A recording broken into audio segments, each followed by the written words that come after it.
Premier opéra en version scénique de la saison pour l'Opéra de Monte-Carlo. Madame Butterfly de Giacomo Puccini, créé à la Scala de Milan en 1904, est de retour sur la scène de la Salle Garnier après plus de 10 ans d'absence.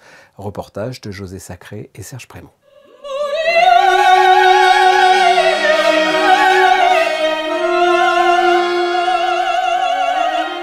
Avec Alessandra Cursac dans le rôle titre, Madame Butterfly est de retour sur la scène de l'Opéra de Monte-Carlo après 14 ans d'absence.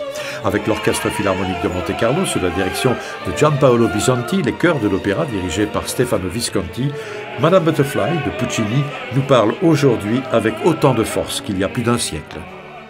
Ce qu'il y a d'extraordinaire dans cet ouvrage de Puccini, particulièrement réussi, c'est à la fois sa dimension politique, qui est multiple, plus complexe qu'on ne le pense. Bien sûr, c'est une attaque et une critique du colonialisme, mais pas simplement.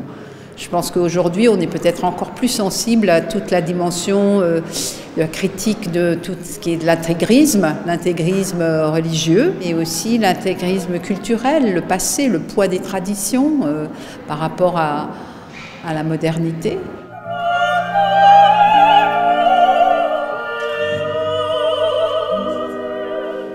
Au-delà de cette dimension qui est exposée de façon presque tragique, il y a aussi toute une dimension dramatique, c'est-à-dire plus quotidienne, dans laquelle chacun peut s'identifier. À la fois, ces personnages portent des destins tragiques et en même temps, ce sont des personnages qui sont extrêmement humains.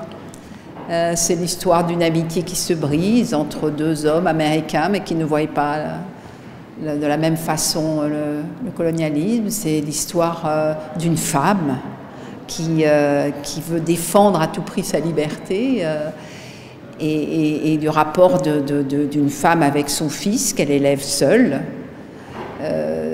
C'est extrêmement riche à la fois par ces deux versants, à la fois tragique et à la fois dramatique et très quotidien, très humain.